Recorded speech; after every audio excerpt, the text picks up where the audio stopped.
మద్యం కేసులో నిందితుల బెయిల్ పిటిషన్లను విజయవాడ ఏసీబీ కోర్టు డిస్మిస్ చేసింది. దీనికి సంబంధించి మరింత సమాచారం మా ప్రతినిధి జయప్రకాష్ అడిగి తెలుసుకుందాం. జయప్రకాష్, లిక్కర్ స్కామ్ నిందితుల బెయిల్ పిటిషన్లను కోర్టు డిస్మిస్ చేయడానికి కారణం ఏంటి?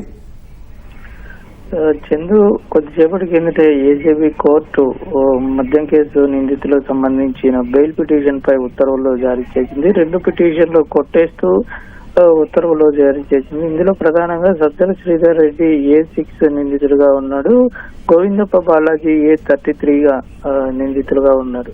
వీళ్ళిద్దరూ బెయిల్ పిటిషన్ పైన విచారించి తీర్పు రిజర్వ్ చేసే న్యాయస్థానం ఈ రోజు కొట్టివేస్తూ ఉత్తర్వులు దాఖలు చేసింది. ఇందులో కీలకంగా వ్యవహరించినటువంటి A6 Sajjala Sridhar Reddy SPY agro, దానికి అంటే వాళ్ళకు లిక్కర్ కంపెనీ కూడా ఉంది. దానికి సంబంధించి యజమానిగా ఉంటూ ఈ కుంభకోణంలో పాత్రదారులుగా ఉన్నారు.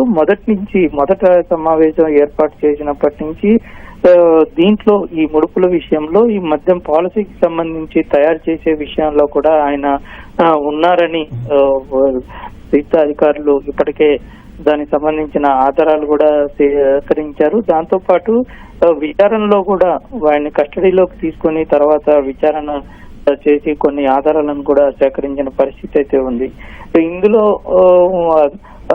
ప్రధానంగా ఆయనకు కంపెనీకి గతంలో అంటే గత ప్రభుత్వంలో ఉన్నదానికంటే వైకాపా ప్రభుత్వంలోనే ఎక్కువ ఆర్డర్స్ రావటం, అదే విధంగా ఇక్కడి నుంచే ఎక్కువ ఈయన కంపెనీ నుంచే మద్యం ఎక్కువ తయారు చేయటం జరిగిందనేది సిట్ అధికారులు గుర్తించారు. ఎందుకు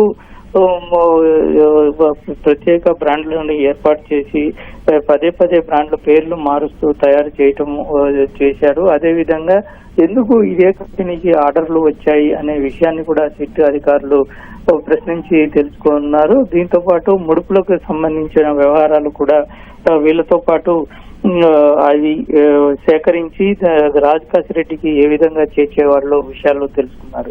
దాని తర్వాత A33గా ఉన్నటువంటి గోవిందప్ప బాలాజీ భారతీయ సిమెంట్స్ లో ఒక డైరెక్టర్ గా ఉంటూ ఉన్నారు. ఈయన CA ఉన్న నేపథ్యంలో దాదాపు ఈ CA ఉన్న వాళ్ళు మొత్తం అకౌంట్స్ కి సంబంధించిన వ్యవహారాలన్నీ పూర్తి స్థాయిలో కొన్ని కంపెనీలకు సంబంధించిన వ్యవహారాలు చూడటంలో చాలా సిద్ధహస్తులుగా ఉంటారు.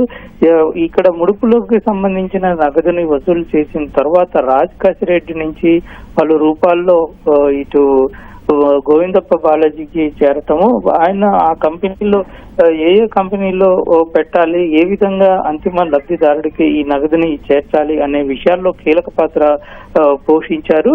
ఎక్కడ ఎటువంటి అనుమానం రాకుండా ఇటువైపు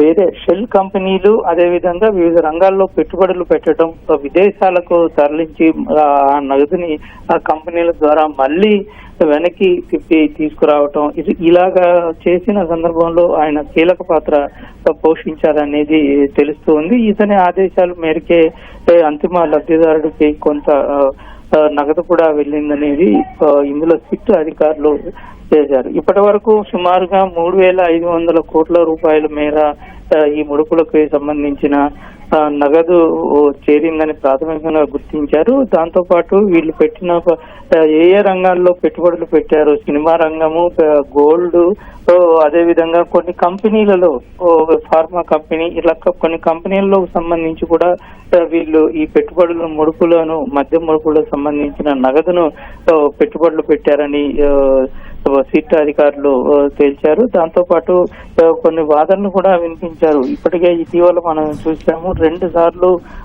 ఒకసారి 30 కోట్లు, రెండోసారి 32 కోట్లకి సంబంధించిన ప్రాపర్టీని సీజ్ చేస్తూ జీవోలు జారీ చేయటము, జీవోలకి అనుగుణంగా కోర్టు అనుమతి కూడా ఇప్పటికే 30 కోట్లకు సంబంధించి ప్రాపర్టీని సీజ్ చేయటం, అంటే వివిధ కంపెనీలకు సంబంధించిన అనుమానాస్పద లావాదేవీలను సిట్టు గుర్తించి గుర్తించిన దాన్ని కోర్టు అనుమతి ద్వారా ఈ కేసు అటాచ్ చేయటం కూడా జరిగింది. ప్రస్తుతం 30 కోట్లు చేశారు. ఆ తర్వాత 32 కోట్లకు సంబంధించి కూడా కోర్టు అనుమతి తీసుకుంటారు. జీవో అయితే దానికి సంబంధించి ప్రభుత్వం జారీ చేసింది. ఇలాంటి కీలక దశలో ఉన్నప్పుడు నిందితులకు బెయిల్ పిటిషన్ కనుక ఇస్తే, అంటే వాళ్ళకి బెయిల్ మంజూరు చేస్తే ఈ దర్యాప్తు పైన ప్రభావం పడే అవకాశం ఉంటుంది. ఇందులో ఈ మద్యం కుంభకోణంలో కీలక పాత్ర వీళ్ళు పోషించారనేది సిట్టు తరపున న్యాయవాది వాదనలు వినిపించిన నేపథ్యంలో దీని అభిప్రాయాలని తీసుకున్నటువంటి ఏసీబీ న్యాయస్థానం వీళ్ళ ఇద్దరి బెయిల్ పిటిషన్లను డిస్మిస్ చేస్తూ ఆదేశాలు జారీ చేసింది. ఇచ్చింది. ధన్యవాదాలు జయప్రకాష్.